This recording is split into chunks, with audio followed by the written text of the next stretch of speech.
Kodakara saint Joseph ഫൊറോന ദേവാലയത്തിലെ കത്തോലിക്ക കോൺഗ്രസിന്റെ നേതൃത്വത്തിൽ മുനമ്പം വഖഫ് വിഷയവുമായി ബന്ധപ്പെട്ട് പ്രതിഷേധ സദസ്സ് സംഘടിപ്പിച്ചു.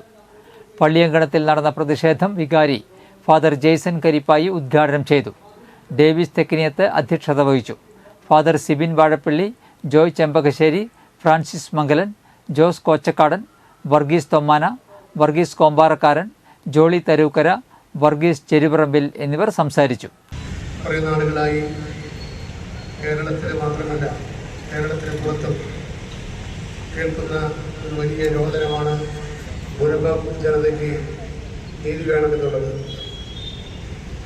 അധ്വാനിച്ച് വിയർപ്പൊലുക്കി വാങ്ങിച്ച സ്ഥലത്ത് സ്വന്തം അധ്വാനത്താൽ പണിതുയർത്തിയ കിടപ്പാടങ്ങളെല്ലാം വിട്ടെഴുതിക്കൊണ്ട് ഒരു സുപ്രഭാതം